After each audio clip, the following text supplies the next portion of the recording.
Tuhan memberikan kita banyak sekali daya, talenta, pengaruh ya, pengaruh di tempat di mana kita bekerja, di tempat di mana kita kuliah mungkin, atau dimanapun kita berada, di gereja mungkin ya, jabatan-jabatan rohani. Bagaimana kita menggunakan kuasa yang Tuhan berikan sama kita? Apakah kita gunakan seperti Paulus menggunakan? Dia tindas orang lain yang tidak setuju dengan dia, dihakimi ya kan? Yang menolak apa yang dia ucapkan, disikat semua sama dia. Atau kita gunakan itu seperti Paulus menggunakan setelah dia bertobat dan meninggalkan semua hal yang tadinya itu menurut dia menguntungkan. Kalau Kristus mati untuk kita dan dia bisa mengorbankan dirinya, kita juga perlu mengorbankan hal-hal penting dalam hidup kita untuk pelayanan.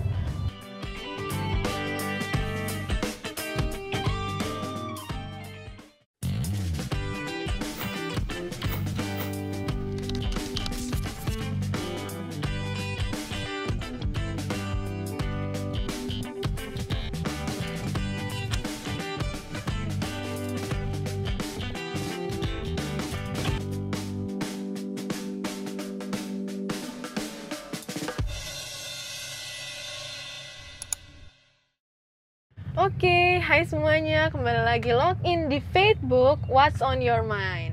Oke, hari ini pendeta kita mau bahas apa kita ya? mau bahas tokoh Alkitab. Ini tokoh yang sangat populer ya Brenda ya. Tapi sebelum kita bahas tokoh Alkitab ini, kita perlu sapa-sapa dulu teman-teman kita ada di rumah nih yang sudah login sama-sama dengan kita Brenda. Jadi jangan lupa kita harus ajak teman-teman untuk follow semua sosial.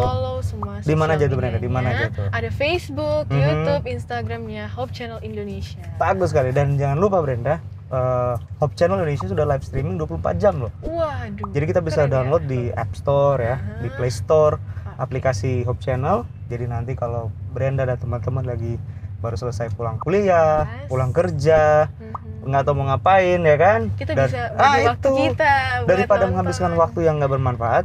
Kita bisa lebih dekat sama Tuhan, bisa dapat tayangan-tayangan inspiratif yang bukan hanya membangkitkan pengetahuan rohani dan keimanan kita, tapi kita ditantang dan diajak untuk melakukan sesuatu bagi pelayanan Tuhan. Itu indahnya nonton Hope Channel Indonesia. Oke. Brenda, gimana perasaannya login dengan Facebook pertama kalinya? Wah, ini pengalaman yang pertama kali, tapi cukup gugup ya. Gugup, nggak apa-apa. Grogi. Nggak apa-apa, itu perasaan yang biasa. Bertemu dengan teman baru, bingung nih mau ngomong apa nih. Tapi nggak apa-apa. Kita harapkan ada banyak teman-teman baru juga yang join dengan kita pada episode kali ini. Karena tokoh yang akan kita bahas ini adalah tokoh yang sangat populer dalam sejarah kekristenan. Bahkan kayak kita sering banget ya dengar di gereja, di mana saja gitu. Bahkan dalam setiap pertemuan penginjilan terutama, tokoh ini sepertinya ya selalu disebut-sebut sebagai seorang misionaris sejati. Karena memang pengalaman pelayanannya itu luar biasa Brenda. Bahkan di setiap kesempatan apapun yang dia miliki, sepertinya darah yang mengalir itu, kalau di ini ya, gaungnya tuh Injil. Kabarkan tentang Yesus. Padahal sebelumnya kehidupannya sangat bertolak belakang dengan apa yang dia kabarkan setelah dia bertobat. Jadi ada dua kehidupan yang berbeda nih. Bukan berarti dia dua kepribadian, bukan maksudnya. Sebagai seorang yang tadinya belum mengenal Yesus, dia adalah seorang penganiaya pengikut Kristus. Banyak kayaknya zaman sekarang juga orang-orang ada yang kayak gitu, dari buat kejahatan tiba-tiba langsung. Betul. Jadi ada titik balik di mana dia akhirnya menerima Kristus sebagai juru selamat dan mengakui ajaran-ajaran Kristus, menghidupkannya dan mengajarkannya kepada banyak orang. Mujizat ya. Itu dia mujizat. Nah, mujizat itu dialami oleh orang ini ketika dalam perjalanan mau menganiaya para pelayan Tuhan dan pengikut Kristus. Jadi ada sebuah jalan namanya Damaskus. Di Damaskus itu ada jalan lurus namanya. Mungkin tidak ada hambatan. Sebelum kita lanjut lebih dalam lagi. Oke. Tapi kita kasih dulu cluenya ya tadi ya. Iya. Seorang misionaris. Kemudian tadinya dia adalah seorang penganiaya umat Tuhan, tapi kemudian dia bertobat dan dia kemudian menjadi seorang misionaris yang luar biasa. Dia punya nama dua. karena dia punya 2 kewarganegaraan. Saya pikir kita semua sudah tahu tuh, Brenda. Iya. Untuk selanjutnya kita akan tunggu di segmen berikutnya. Ada jangan lupa buat siapin Alkitab kalian. Jangan kemana-mana, tetap nontonin kita terus.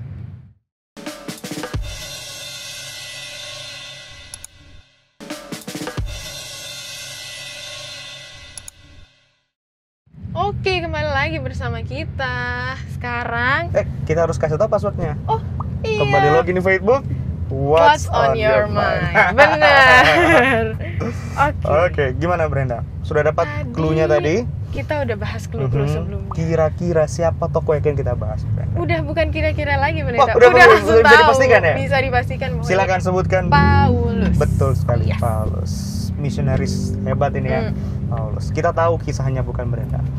Tapi sebelum kita bahas lebih jauh tentang pengalaman pelayanan Paulus dalam mengabarkan Injil, kabar baik tentang Kristus, aku tanya dulu sama Brenda. Brenda, apa yang Brenda tahu tentang Paulus? Profilnya Paulus. Kasih tau dong sedikit sama teman-teman. Paulus ya. Dia itu nama Ibraninya Saul. Iya, betul. Kayak sebenarnya kalau kita bahas lagi kayak nama raja ya, zaman Betul. Raja Saul, tapi beda. Betul, memang beda person ya. Iya. Itu Raja Saul, kemudian ini Saul ini sama ya. namanya aja. Betul, namanya sama. Tapi tahu nggak kesamanya apa? Dua-dua dari keturunan Bani atau suku Benyamin.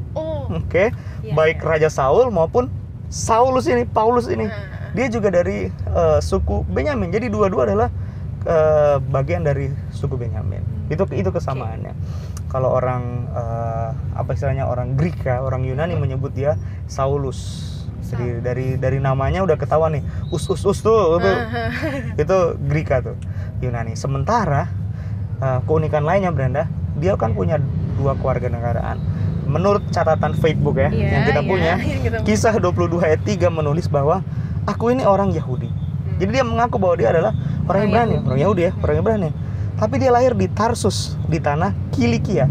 Kita tahu bahwa bagian wilayah Kilikia, Tarsus ini adalah bagian dari wilayah Kekaisaran Roma. Jadi dia double kewarganegaraan. Dia orang Ibrani, dia juga orang Romawi. Dia mengenyam pendidikan penting loh. Coba kasih tahu sama teman-teman. Di mana dia sekolah? Nah, ini yang aku baca, yang aku tahu, dia besar di Yerusalem. Dia mendapatkan pendidikan dari Gamaliel. Betul tentang sekali. hukum Taurat. Betul. Berarti dia dia pintar, jago tentang kitab suci gitu. Terutama ya 5 kitab Musa. Karena secara khusus dia adalah anggota Farisi dan juga adalah golongan ahli Taurat. Ini jadi jangan mamen sama Paulus. Artinya Paulus adalah seorang yang cerdas gitu. Secara pengetahuan, orang yang sangat pintar. Reputasi Gamaliel itu sebagai guru besar pengajar kitab suci di Yerusalem itu sangat terpandang. Jadi ketika dia diajar oleh Gamaliel, artinya dia punya reputasi khusus bahwa jangan main-main lo dia muridnya ini loh, ya kan? Kita tinggal di Indonesia ya, budaya Timur tuh kental sama kita kan. Nama seseorang tentang guru besar siapa itu sangat hebat ya, maksudnya terdengar sangat luar biasa di Indonesia. Jadi ketika ada seseorang yang berguru kepada orang itu, orang akan memandang dia seperti orang memandang gurunya. Gitu kan? Ikhlas ya. Ikhlas gitu. Jadi begitu orang pandang Paulus, yang dipandang adalah gurunya. Jadi reputasi gurunya Gamaliel itu melekat pada diri Paulus. Nah, jadi di masyarakat Paulus sangat dihormati. Dia terpandang gitu. Nah, Farisi ini kan golongan ada yang bilang ini adalah partai politik, tapi didukung, yang mengusung adalah orang-orang beragama semua, pemuka-pemuka agama. Jadi secara khusus mereka dapat bukan fasilitas, tapi otoritas hukum yang diberikan oleh Roma yang waktu itu memerintah, karena kan mereka dijajakan sama Roma. Jadi otoritas kekuasaan untuk memberikan penghukuman, menangkap, mengeksekusi itu bisa diberikan kepada mereka. Jadi Paulus tuh istilahnya orang yang jam ya. Ya karena dia gunakan itu untuk melakukan hal yang tidak baik gitu. Tapi di satu sisi yang lain mungkin saja kalau dia bisa menggunakan pengaruhnya itu secara hukum, politik untuk hal yang baik, tentu saja outputnya baik, Brenda ya. Tapi karena dia gunakan itu untuk melukai, menganiaya orang Kristen, itu dia. Jadi ini sebenarnya panggilan buat kita. Tuhan memberikan kita banyak sekali daya, talenta, pengaruh ya, pengaruh di tempat dimana kita bekerja, di tempat dimana kita kuliah mungkin, atau dimanapun kita berada, di gereja mungkin ya, jabatan-jabatan rohani. Bagaimana kita menggunakan kuasa yang Tuhan berikan sama kita? Apakah kita gunakan seperti Paulus menggunakan? Dia tindas orang lain yang tidak setuju dengan dia, dihakimi ya kan, yang menolak apa yang dia ucapkan, disikat semua sama dia. Atau kita gunakan itu seperti Paulus menggunakan setelah dia bertobat dan meninggalkan semua hal yang tadinya itu menurut dia menguntungkan, tapi dianggap itu rugi karena telah mengenal Kristus. Pastinya gitu. Kita dan saudara-saudara di rumah juga pasti pengennya yang pertama ya. Ya, kita mau dapat jabatan yang bagus, pengaruh yang besar, tapi kita harus menggunakan pengaruh, jabatan, kekuasaan yang kita miliki untuk penginjilan. Nah, pada episode kali ini Brenda, ada dua kisah, dua pengalaman Paulus yang akan kita bahas sama-sama, oke? Dan melalui dua pengalaman itu, kita akan melihat keajaiban kuasa Tuhan bekerja dalam kehidupan Paulus. Dan kalau kita bisa istilahnya menghidupkan pola pelayanan yang sama, maka kita akan merasakan hal yang sama dalam kehidupan pelayanan kita bersama-sama dengan Tuhan. Yang pertama ya, jadi ada dua nih Brenda ya, ada dua. Yang pertama adalah pengalamannya ketika dia menginjil di kota Tesalonika. Yang kedua ketika dia sudah tua dan dia ada di penjara di Roma. Itu dua hal, dua pengalaman yang akan kita bahas. Sekarang ada pertanyaan buat Pak Pendeta. Oke. Tapi jangan sesuai ya. Janda. Oke. Apa sih kunci sukses Paulus dalam menginjil? Apa aja nih kira-kira? Bagus, pertanyaan bagus. Ada banyak faktor. Tentu saja karena kita tidak bisa mengabaikan faktor Roh Kudus yang menuntun kehidupan Paulus dan memberikan kuasa kepadanya. Oke. Tapi di faktor yang lain, tiga hal ini sangat penting. Nggak usah banyak-banyak, tiga aja. Supaya kita bisa ingat ya Brenda ya, dan teman-teman Facebook. Kalau punya catatan boleh dicatat, tapi karena tiga mudah saja. Dan tiga hal ini ada hanya satu kata. Apa? Integritas, intensitas, keterlibatan. Ingat aja ini. Oke, mudah kan?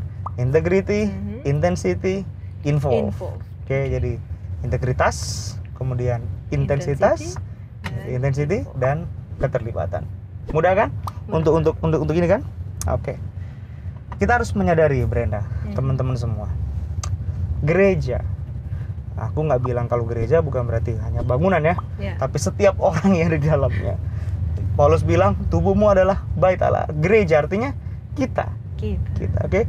Jadi gereja itu tidak terbatas dari bangunannya saja, tapi setiap orang yang ada di dalamnya, kumpulan orang percaya, bahkan pribadi-pribadi, yang percaya kepada Kristus disebut sebagai gereja.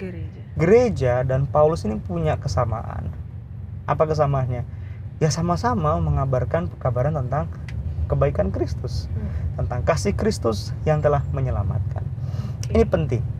Kenapa penting? Karena begini, Paulus dan teman-teman yang terlibat dalam pelayanan, mereka dijuluki, punya julukan mereka. Jadi ketika mereka pergi ke kota mana saja, sepertinya julukan ini melekat kepada mereka. Dan Anda bisa bantu nggak? Bisa bantu kita untuk membuka Alkitabnya di Kisah Para Rasul pasal 16.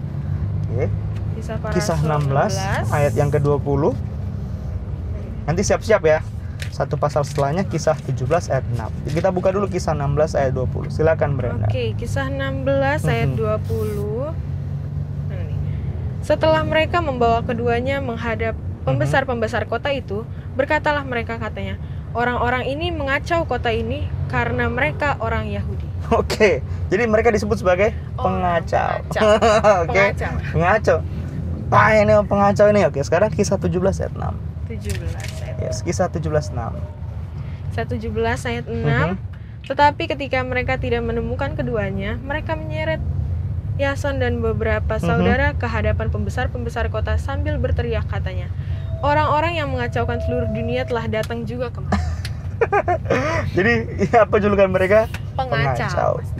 Bayangin ya, kita sebagai gereja, pelayan, kita melayani Tuhan, melakukan pekerjaan mewartakan kabar baik di atas dunia ini, membawa terang kepada dunia yang gelap, membawa pesan kebebasan kepada mereka yang yang terbudak oleh dosa. Apalagi ya, banyak pesan ya, pesan cinta kasih di dalam dunia yang penuh dengan kejahatan, kekecewaan. Kita kasih pengharapan, tapi sering kita sama seperti Paulus dicap sebagai pengacau. Karena mungkin dunia memandang kita berbeda dari apa yang dihidupkan oleh dunia. Jadi ini salah satu resiko besar, Brenda, ketika kita mengabarkan Injil. Tidak selamanya ketika pekabaran baik, pekabaran tentang Kristus yang adalah kabar baik, mau terima, ya? itu diterima oleh orang. Ini resiko yang sangat besar. Tapi karena Paulus punya apa tadi? Integritas. Nggak peduli orang mau sebut dia apa. Nggak peduli orang mau sebut Brenda apa, teman-teman apa. Sekali kita paham bahwa ini adalah misi saya dalam hidup saya akan terus kabarkan apapun resikonya. Benar. Karena Paulus punya integritas, sehingga dia sukses dalam pelayanan. Kalau dia nggak punya integritas, mental block itu akan menutup jalan sehingga misi pelayanan itu tidak akan berhasil. Oke. Itu dia, Brenda. Tapi sebelum kita lanjut, Brenda, ya, karena kita perlu menyaksikan salah satu tayangan sebelum segmen yang berikutnya. Iya, betul, kita harus kita harus stay tahan tune dulu, stay tune, ajak jangan teman-temannya, kemana-mana. jangan kemana-mana. Betul sekali.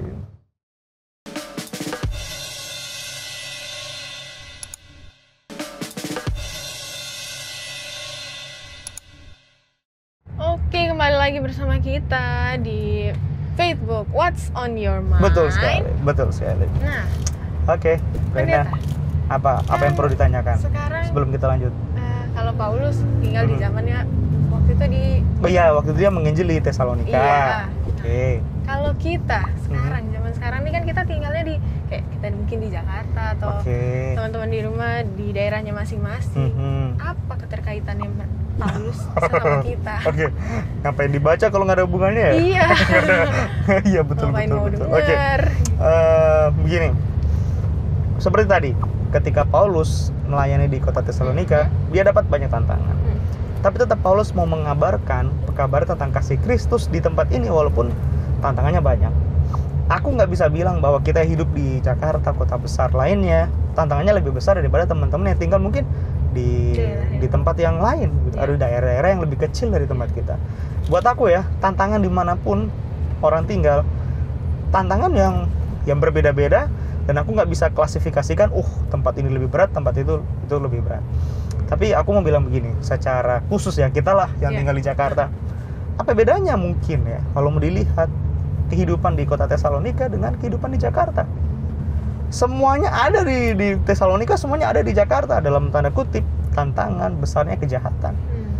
Free sex, apalagi pagan, kekafiran, orang-orang yang skeptis, yang nggak acuh sama kebenaran, oke? Apalagi prostitusi, kemudian self pleasure, sangat tinggi gitu. Paling tinggi kalau waduh, sangat tinggi sekali gitu. Dan yang paling besar adalah cinta diri. Semua orang sepertinya memikirkan tentang dirinya sendiri dan nggak memikirin orang lain. Individualisme sangat tinggi, nggak peduli gitu. Jadi tantangannya sama gitu. Jadi kita menghadapi situasi walaupun tempat yang berbeda tapi situasi yang sama, di mana tantangan dunia itu menghimpit dan menjerat kita. Tapi Tuhan butuh orang-orang yang punya integritas seperti Paulus untuk tetap mewartakan pekabaran itu. Tantangan buat kita juga ya. Jadi Tuhan butuh orang-orang kayak Brenda, kayak teman-teman Facebook di rumah yang sedang menyaksikan bukan menyaksikan tantangan ini, yang menyaksikan tayangan ini untuk menerima tantangan tersebut. Seperti Paulus. Betul sekali. Tanpa integritas kita pasti akan gagal. Nah, ada sebuah cerita.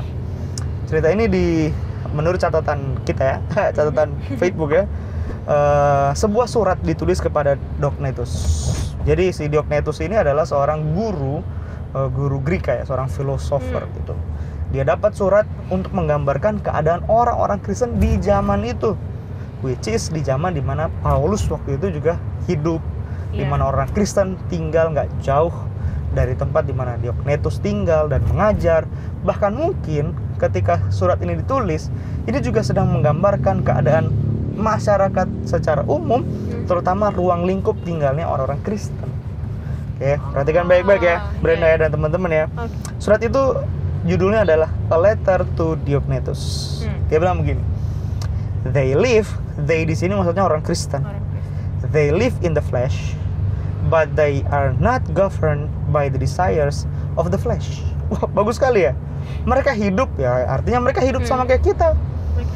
Ya secara daging mereka hidup sama kayak kita, tapi keinginan daging tidak menguasai kehidupan mereka. Luar biasa ya orang Kristen ini ya. Terus lanjut lagi, terus dia bilang begini, like others, they married and have children. Oh, berarti orang Kristen ya sama pada umumnya gitu, menikah dan punya anak ya. They share their meals, but not their wives. What? Berarti ada satu hal yang berbeda dari pola kehidupan orang Kristen dengan orang dunia pada saat itu. Karena begini, semua orang share meals kan? Semua orang share makanan. Ayo kita potluck sama-sama, yuk makan sama-sama. Tapi bagi kehidupan orang kafir, bukan hanya makanan yang di-share, tapi istri-istri mereka juga di-share. Ngeri gak sih hidup kayak gitu? Serem ya. Tapi orang-orang Kristen, menurut catatan ini, mereka berbagi makanan, berbagi sukacita. Hanya makanan, tidak untuk istri. Dunia butuh orang-orang Kristen yang seperti ini. Tuhan butuh orang-orang Kristen seperti ini yang dapat mengacaukan dunia. Makanya kalau orang pengacau, kacau dia nggak bisa cincang-cincang, nggak usah. Asik ya, asik kan, seru. Ya walaupun kita dicap demikian, Tuhan butuh orang-orang muda kayak begitu. Come on man, ya. Tuhan butuh Brenda yang seperti itu, Brenda yang dapat mengacaukan dunia, oleh karena Brenda punya integritas. Bukan mengacaukan dalam hal yang makin buruk. Betul. Ya, tapi makin baik lagi. Betul sekali. Oke? Jadi begini,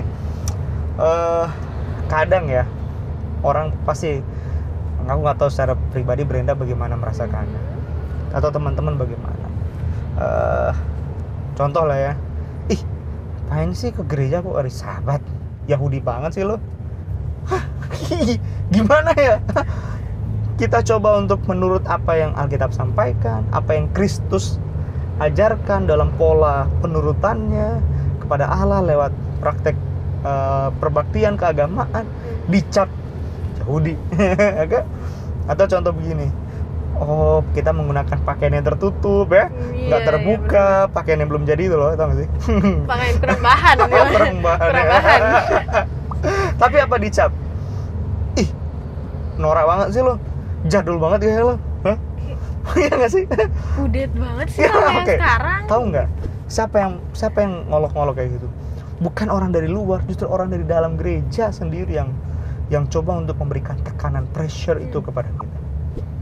Bayangin ya, orang di luar sana melihat orang di dalam gereja itu harusnya adalah orang-orang yang kayak tadi ya, yang integritas, yang sangat berbeda. Tapi orang-orang di dalam gereja justru pengen hidupnya seperti orang-orang dunia. Sangat balik ya, saya terbalik. Balik. Sekarang bagaimana bisa kita mengabarkan Injil penuh integritas kalau kita sendiri nggak punya integritas? Gimana ceritanya? Ini sama kayak kami punya anak di rumah ya, masih baru mau 2 tahun. Dia belajar banyak, terutama kopi apa yang orang tuanya lakukan, ya. Kalau orang tuanya minum di gelas itu, dia juga mau di gelas itu.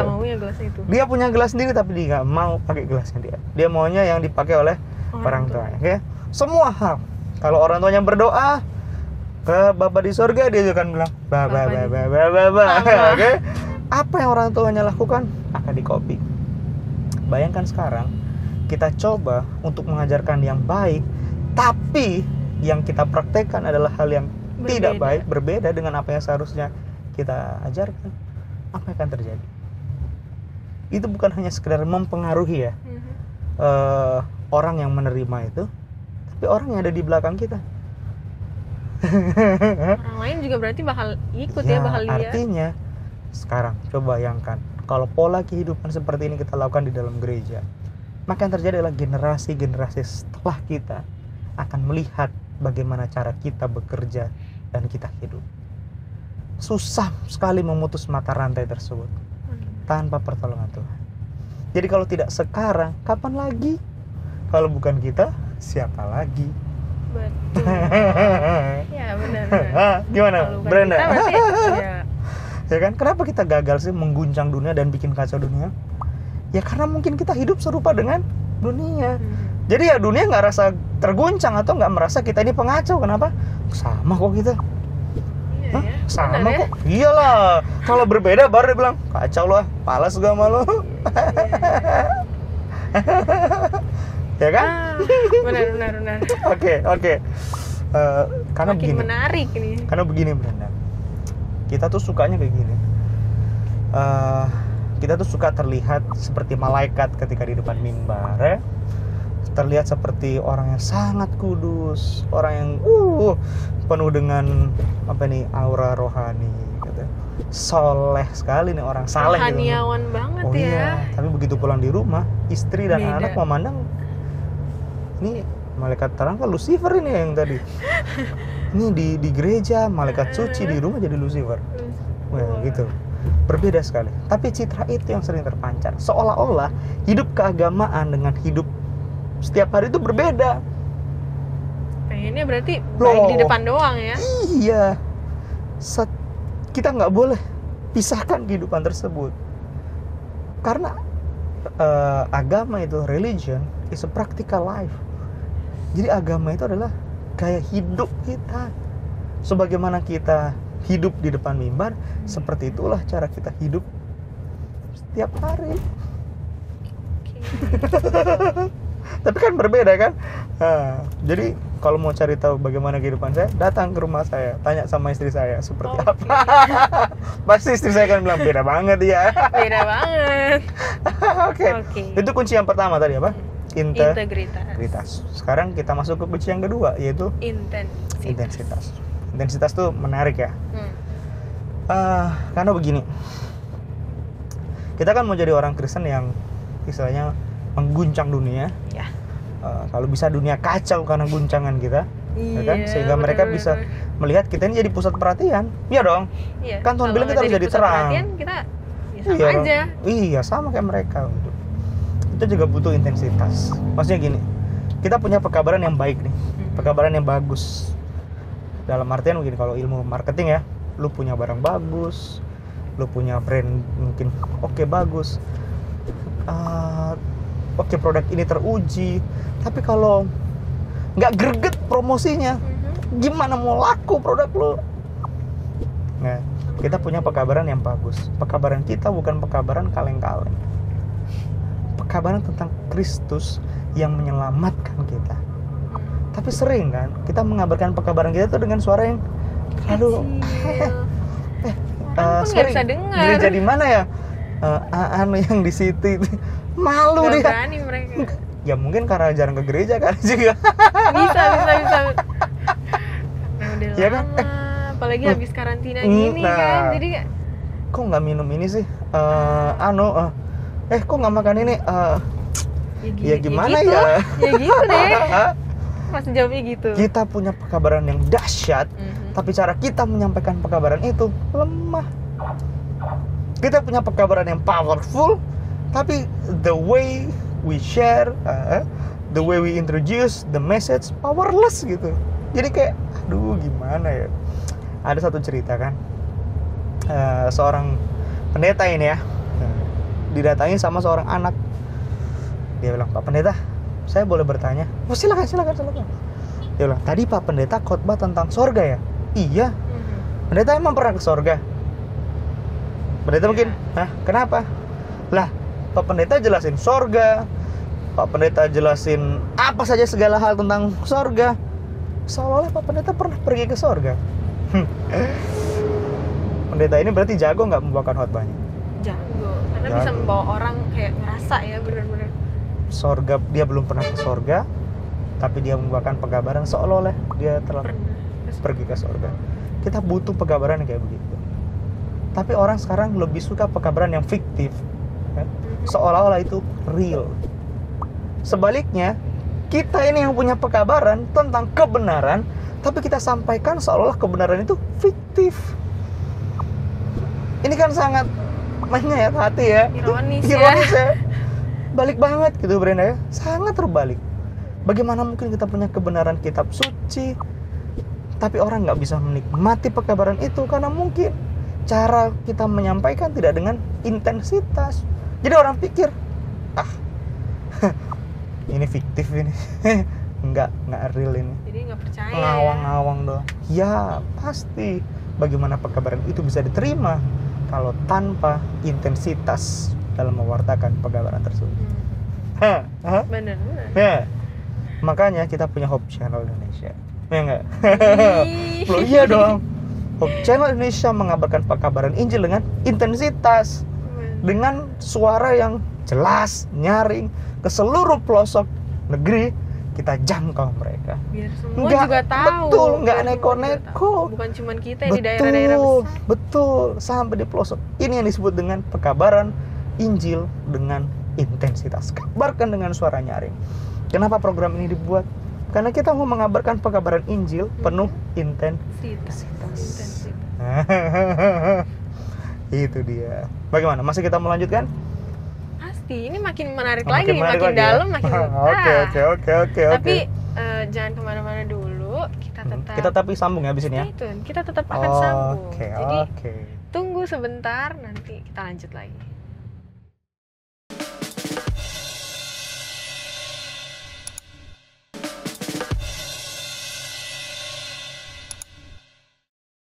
Oke, kembali lagi bersama kita di mana? Facebook, What's on your mind. Oke. Brenda, sebelum kita masuk ke key yang ketiga, kunci ketiga, involve, keterlibatan, kita masih di intensity ya? Iya. Boleh nggak baca? Udah mau bagian akhir. Betul. Kisah 17 ayat yang keempat. Betul. Kisah para Rasul 17 ayat yang keempat. Beberapa orang dari mereka menjadi yakin dan menggabungkan diri dengan Paulus dan Silas, dan juga sejumlah besar orang Yunani yang takut kepada Allah, dan tidak sedikit perempuan terkemur. Oke, ingat. Ayat ini penting ya. Kenapa? Karena orang-orang di sana bukan orang-orang yang bodoh. Orang yang terpelajar mereka. Pintar, terpelajar. Nggak mudah bagi orang-orang terpelajar untuk menerima begitu saja pekabaran yang disampaikan. Tapi ingat tadi, karena mereka punya integritas, mereka punya intensitas. Jadi pekabaran yang disampaikan bukanlah pekabaran yang ngambang, yang nggak bisa dimengerti, tapi dapat dimengerti. Mereka saring dulu ya, Iya berarti pasti apa ini dong, benar atau enggak pasti sih? dong. Selain mereka saring ini benar atau enggak, yang kedua adalah mereka lihat pola hidup orang yang menyampaikannya. Apa yang diucapkan memang sesuai, selaras dengan apa yang dia sampaikan, ajarkan, gitu. Nah, yang menarik berikutnya adalah begini. Dinding sinagog itu kan tebal, dinding tempat ibadah itu tebal. Ya. Orang-orang ini kan pasti berkerumun banyak sekali. Gimana caranya orang ini bisa mendengar apa yang disampaikan oleh Paulus? Apakah mereka masuk ke dalam?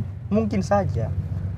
Tapi nggak terlalu yakin ya kalau mereka masuk ke dalam. Kalau buat aku ya, karena orang-orang Yahudi nggak suka orang Yunani masuk ke dalam sinagog. Ya karena mereka anggap mereka orang Yunani, bukan Yahudi. Namanya saja sinagog, tempat ibadah orang Yahudi. Gitu. Walaupun ada beberapa orang Yunani mungkin yang percaya menjadi Kristen dan ada dalam sinagog. Oke? Tapi bagaimana mungkin orang-orang Yunani yang lainnya yang ada di luar sinagog bisa mendengar pekabaran tersebut? Pekabaran yang sederhana. Yesus orang Nazaret mati dan bangkit. Mungkin mereka tanya-tanya, pekabaran tentang apa ini? Ngapain orang ini ngomong kayak gitu? Tapi karena mereka punya intensitas, suara itu walaupun dari dalam sinagog terdengar sampai di luar sinagog. Mengesankan bukan? Mengesankan bukan? Nah, sekarang pertanyaan ini pertanyaan usil nih ya. Di dalam rumah kita, kalau tetangga kita dengar, suara apa yang bisa terdengar? Suara piring pecah kah? Jangan sampai. Suara saling saut-sautan bukan nyanyian tapi maki-makian kah? Kalau orang masuk ke gereja kita, apa biasanya pembicaraan yang akan terdengar? Gosip sana, gosip sini kah? Lagi ngomongin orang yang di sana, orang yang di sini kah? Atau apa yang biasa terdengar? Kita perlu mencontoh bagaimana Paulus dan orang-orang percaya di Tesalonika, ketika mereka bicara, yang terdengar keluar adalah Kristus. Sulit nggak sih? Sulit banget. Ketika kita kongko-kongko ya sama teman-teman kita, ngobrol, Banyakan mana julidnya atau ngomongin tentang pengalaman imannya? Ekspektasi kita berkata kita harusnya gini, tapi ternyata kenyataannya beda. Beda. Banyak julidnya biasanya. Kayaknya hal yang negatif lebih menyenangkan daripada ngomongin tentang Yesus. Aduh, gimana ini ya? Kita perlu bertobat, ya nggak sih? Brenda, kita perlu belajar berubah. Kita perlu berubah. Kita perlu rubah. Oke, kita masuk ke kunci yang ketiga deh ya. Oke. Boleh? Yang ketiga nih Involve, ya. Keterlibatan. Okay. Boleh nggak dibaca ayat yang ke-6, 7 dan 9? Ini masih di pasal 17 Kisah Para Rasul. Kisah Para Rasul 17 ayat yang ke-6. Tetapi ketika mereka tidak menemukan keduanya, mereka menyeret Yason dan beberapa saudara ke hadapan pembesar-pembesar kota sambil berteriak katanya, orang-orang yang mengacaukan seluruh dunia telah datang juga kemari. Ayat yang ke-7, dan Yason menerima mereka menumpang di rumahnya. Mereka semua bertindak melawan ketetapan-ketetapan kaisar dengan mengatakan bahwa ada seorang raja, yaitu Yesus. Dan yang ayat yang ke-9, tetapi setelah mereka mendapat jaminan dari Yason dan dari saudara-saudara lain, mereka pun dilepaskan. Banyak orang-orang Kristen ya yang sedikit sekali terlibat dalam pelayanan. Karena mungkin mereka merasa gue kurang cocok atau tema ini, keterlibatan ini nggak cocok sama gue. Kadang kita ngerasa orang-orang muda nih, iya, nggak srek nih sama bahasan kali ini. Gitu kan. Jadi akhirnya kita sendiri yang menutup diri untuk terlibat. Sehingga kesan atau pengalaman iman yang akan kita rasakan ketika kita terlibat, ya nggak akan kita rasakan. Contohnya nih ya, kita akan bahas tentang rumah tangga nih. Orang muda pasti akan pikir, kita kan masih muda, ya ampun, ngapain dengerin ini? Masih jauh banget, pacar aja gue nggak punya, ngomongin masalah rumah tangga. Masih kerja. Jangan heran, sekarang tekanan besar dalam gereja adalah tantangan dalam rumah tangga. Apakah tunggu kita berumah tangga baru kita akan mempelajari pelajaran rumah tangga? Tidak. Demikian juga sebaliknya. Masalah orang muda ini, orang tua mungkin akan berpikir, orang muda aja lah, kita kan udah lewat masa-masa itunya, udahlah nggak perlu, kita doakan aja. Masalah di dalam rumah tangga yang paling pelik adalah ketika banyak anak-anak muda meninggalkan keluarga dan gereja. Jadi artinya keterlibatan kita semua sangat penting dalam setiap pelayanan. Ingat ini Brenda ya. Jadi jangan pilih-pilih pelayanan. Lakukan pelayanan yang telah diberikan kepada kita dengan penuh sukacita. Harus mau ya berarti. Ingat tadi siapa nama orang yang disebut? Yason. Siapa nih Yason? Orang dari mana nih? Iya pasti orang-orang di rumah juga pada bingung kan. Siapa nih Yason? Tapi kita lagi nggak bahas Yason ya. Tapi lihat bagaimana Paulus dapat melibatkan Yason. Dan lihat bagaimana kerinduan Yason yang mau terlibat dalam pelayanan bersama dengan Paulus. Apa sih yang dibuat? Bukain rumah doang. Berarti dia di sini memberikan tempatnya. Tumpangan kepada Paulus dan teman-teman pelayanan untuk mengabarkan pekabaran Injil. Sesimpel itu bukan? Apakah Yason seorang pengkhotbah hebat? Nggak ditulis itu kan? Apakah Yason seorang ketua jemaat? Nggak ditulis juga. Apakah Yason ketua pemuda? Nggak ditulis juga. Tapi yang pasti Yason anggota jemaat biasa yang terlibat. Apa keterlibatannya? Buka rumah, yuk silakan mampir di rumah saya, memberikan jamuan, pakai rumah saya ya, pakai kamar saya, pakai ruang tamu saya sebagai tempat untuk diskusi Alkitab, care group. Wah, indah sekali. Bayangkan kalau setiap rumah kita anggota jemaat terbuka untuk pekerjaan pelayanan, berapa banyak orang-orang yang akan terberkati dengan pelayanan kita. Ya benar. Tapi kan rumah kita tertutup hanya untuk arisan teman-teman kita sendiri. Ya nggak sih? Kalau yang bukan level gua, sorry lo ya. Out there. Nggak kenal ngapain? Sorry. Sepatunya dilepas dong. Ini marmer ini. Aduh. Baru disapu, baru dipel. Aduh. Oke. Tapi kita jangan julid di situ ya. Iya. Enak nanti. Tapi begini maksudnya gini. Setiap keterlibatan pasti punya risiko. Seperti Yason dan orang-orang percaya di kota Tesalonika. Risikonya sangat besar. Mereka ditangkap loh, karena mereka dicap sebagai pengacau. Teman-teman, ini risiko sebagai seorang anggota yang mau terlibat dalam pekerjaan pelayanan. sudah capek terlibatnya, Mhm. terus apa lagi? Tangkap. Hah? Nanti Terus itu ya itu kan disiksa ya berarti. ya istilahnya ada hal yang perlu kita korbankan dalam pelayanan. Bukankah kita ini orang Kristen, pengikut Mhm. Kristus seperti Kristus? Kalau Kristus mati untuk kita dan dia bisa mengorbankan dirinya, kita juga perlu mengorbankan hal-hal penting dalam hidup kita untuk pelayanan. Waktu kita, uang kita, ya enggak? Dan yang paling besar adalah korban perasaan. Mana banyak orang yang perasaannya terlukai ketika mereka melayani, nggak dihargai orang, nggak diterima orang. Contoh nih, kru Facebook kayak begini. Yang mereka lihat hanya kita berdua, tapi yang nyetir mobil ini, yang merekam menggunakan kamera ini, nanti yang ngedit video-video ini, siapa? Ada orang di balik itu. Ada orang di balik layar, tapi nggak banyak orang yang melihat itu. Jadi pelayanan itu melibatkan segala aspek. Keterlibatan itu sangat penting. Teman-teman, terlibatlah menjadi sahabat Facebook kan? Teman Facebook. Dukung setiap program-program rohani di Hope Channel Indonesia. Oke, berarti sekarang yang kita bisa dapat dari pelajaran ini, kita cukup ingat 3 kata kunci yang tadi ya di awal. Betul sekali. Integritas, intensitas, keterlibatan. Okay. Ada pertanyaan sejauh ini sebelum kita masuk ke pengalaman yang terakhir tuh? Cukup jelas semuanya. Cukup jelas ya. Tapi ada satu pertanyaan yang perlu ditanyakan ya. Kita kan hidup di era pandemik nih ya. Walaupun katanya new normal ini, kita lagi new normal kan? Iya. Bagaimana kita bisa ya? Bagaimana kita bisa menginjil sekarang nih? Brenda, dengan 3 hal tersebut di era pandemik sekarang ini. Ini tantangan loh. Ya. Tantangan yang besar ya. Buat kita besar. Kita pasti mikir kan dalam hati kayak ih, gimana disuruh nginjil tapi orang lagi pandemi gini. Ya kan? Kan udah gak sama kayak gimana dulu. Caranya saya bisa mengabarkan Injil dengan integritas, dengan intensitas, kemudian apa lagi?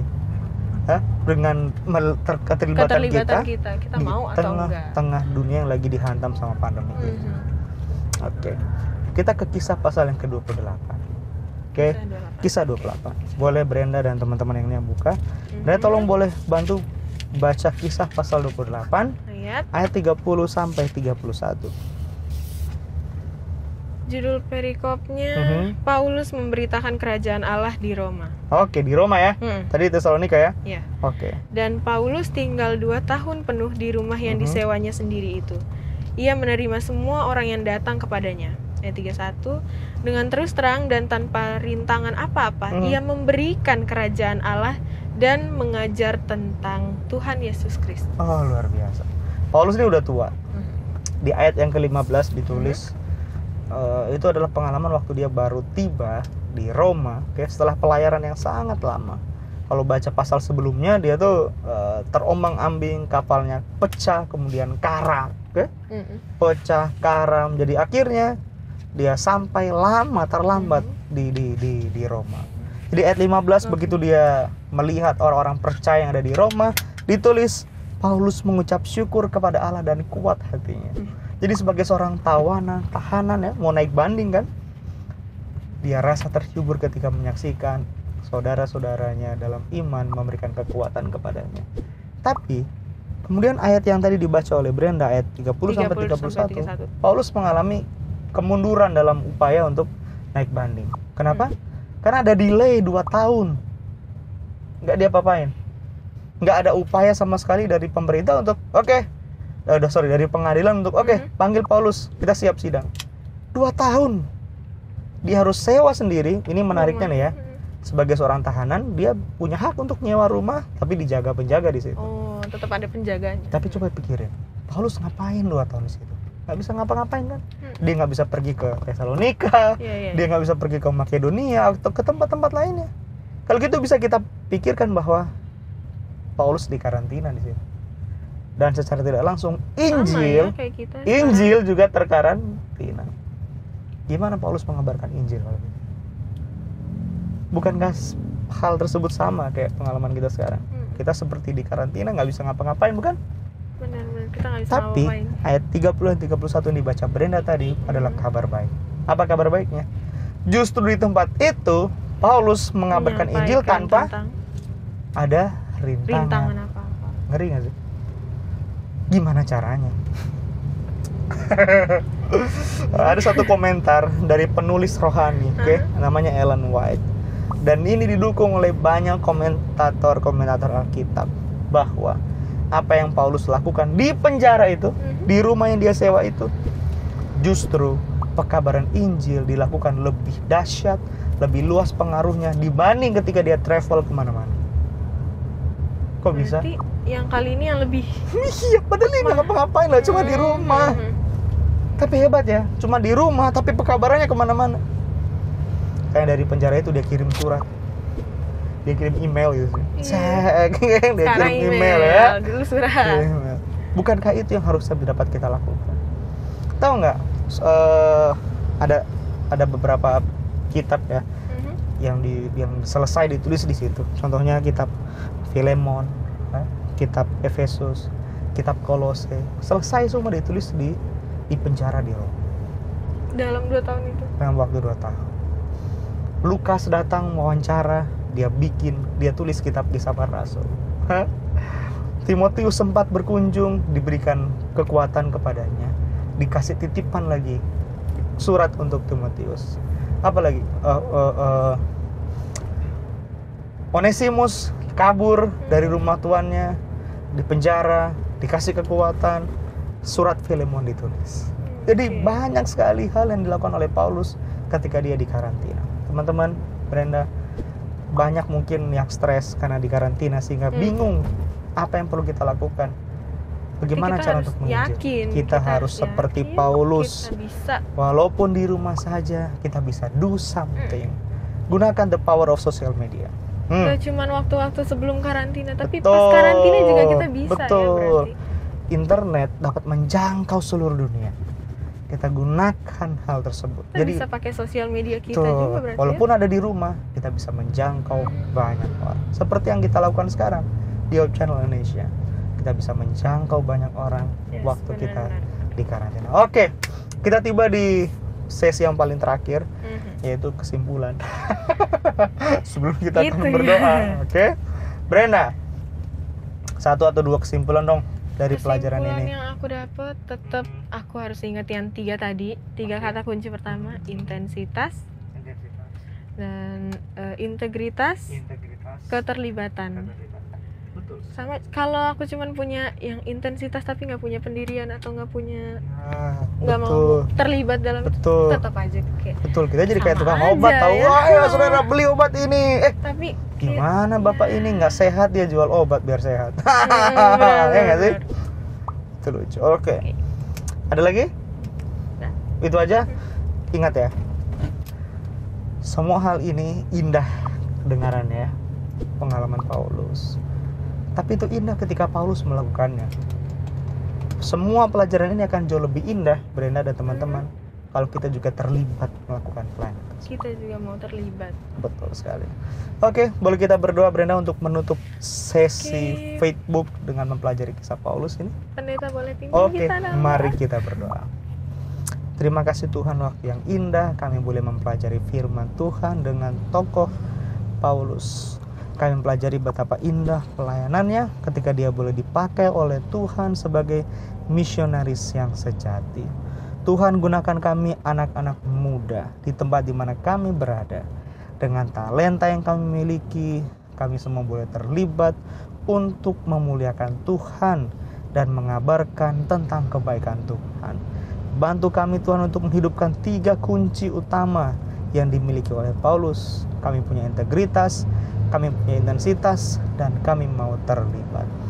Sehingga kami semua akan merasakan pengalaman iman yang istimewa seperti yang Paulus dan sahabat-sahabatnya alami ketika mereka mengabdikan diri mereka untuk terlibat dalam pelayanan. Berkati semua teman-teman Facebook, Brenda dan semua teman-teman kami agar diberkati Tuhan dalam segala aspek kehidupan mereka. Yang sedang menempuh pendidikan diberikan hikmat, yang sedang bekerja diberikan kekuatan, kecakapan, dan berkat. Kami pun tidak lupa mendoakan bagi mereka yang sakit diberikan kesehatan, kekuatan, pemulihan yang seutuhnya. Bagi mereka yang sedang bergumul dalam kehidupan mereka, Tuhan berikan mereka kekuatan, tuntun dengan kuasa Roh Kudus. Yang berduka cita, berikan penghiburan. Mohon ampun apabila hal-hal yang tidak berkenan kami lakukan. Kami mungkin menyakiti hati Tuhan dan hati sesama kami. Kami mengucap syukur untuk semua berkat dan perlindungan-Mu. Dalam nama Yesus kami persembahkan doa ini. Haleluya. Amin. Terima kasih Pak Pendeta untuk pembahasan kali ini. Thank you Brenda. Ini luar biasa menarik buat tantangan juga buat kita orang-orang muda di masa sekarang. Betul pandemi kayak gini, kita gimana caranya? Tapi tadi udah dijelasin, kita bisa kayak Paulus. Kita bisa bagiin, kita bisa menjangkau orang-orang di luar sana dengan internet yang pastinya juga bisa menjangkau semuanya. Iya, betul sekali. Sekarang terima kasih juga buat semua teman-teman di rumah yang udah mau nonton kita, mau mengikuti acara ini dari awal. Saya Brenda Jane dan Pak Pendeta. Kami pamit undur diri dan sampai jumpa di next episode. Tetap di Hope Channel, televisi yang mengubah hidup Anda.